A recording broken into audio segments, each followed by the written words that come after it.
प्रज्ञा सिंह एक ऐसा नाम जो पिछले 6 दिन में लाखों लोगों ने कई बार लिया।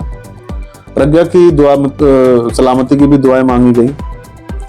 पूरा घर परिवार, पति, ससुराल, मायका सब परेशान कि आखिर कहां गई प्रज्ञा। 2.5 महीने ही हुए थे शादी को। दोनों मियां बीवी गए केदारनाथ घूमने के बाद वहां से नंदी एक्सप्रेस ट्रेन पकड़ते हैं घर वापसी के लिए।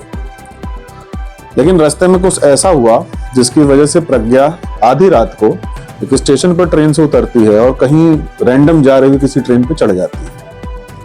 वो पहुंचती है बेगूसराय। 6 दिन बाद जब बेगूसराय की पुलिस प्रज्ञा सिंह को पकड़ती है और पूछती है कि तुम 6 दिन कहाँ थी, आप जवाब सुन के हैरान रह जाएंगे। इसीलिए मैंने आपसे कहा कि हम जब अपने परिवार को और आपस के लोगों को नीचा दिखाने की कोशिश करते हैं तो परेशान हम सिर्फ एक को नहीं करते या हम खुद परेशान नहीं होते हैं, हमारा पूरा खानदान परेशान होता है। सिर्फ एक तीखी नोकझोंक के ऊपर, प्रज्ञा सिंह का कहना था, सिर्फ एक तीखी नोकझोंक के ऊपर वो ट्रेन से उतरी, दूसरे ट्रेन में चढ़ के और बिहार पहुंच गई। कारण पूछा गया तो उसने कहा मैं अपने पति को सबक सिखाना चाहती थी। मुझे समझ नहीं आता कि किस तरीके की अकड़ है। हम क्या साबित करना चाहते हैं खुद को? हम ये साबित करना चाहते हैं कि हमारे जीवन साथी से हम बेहतर हैं, या हम ये साबित करना चाहते हैं कि मुझसे बेहतर कोई नहीं है? इसका ये सवाल मैं आपसे इसलिए पूछ रहा हूँ क्योंकि ये अपने पति को नीचा दिखाना चाहती थी। और ऐसे बहुत सारे पति भी हैं जो अपनी बीवियों को नीचा दिखाने की कोशिश करते हैं।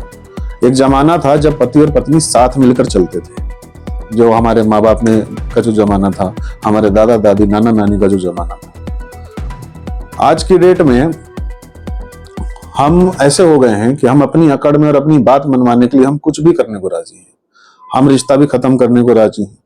हम सामने वाले को नीचा दिखाने के लिए हम कुछ भी करने को राजी हैं। आप सोच के देखिए, प्रज्ञा सिंह जिसे शायद ही कुछ लोग जानते होंगे अड़ोस पड़ोस के, पूरा देश जान गया 6 दिन में, सिर्फ 6 दिन में।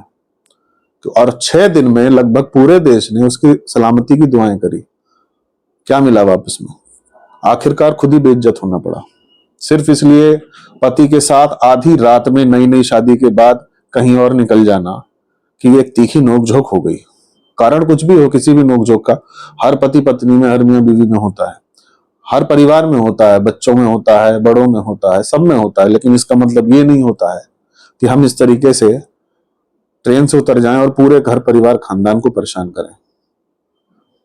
उम्मीद है कि जो लोग इस तरीके का सोच रखते हैं कि हम सबसे बेहतर हैं और हमसे बेहतर कुछ भी नहीं है और हम बदला लेंगे या हम नीचा दिखाएंगे या हम सबक सिखाएंगे, आप सोच के देखिएगा एक बार कि कितने लोगों को परेशानी होती है आपके इस सोच से।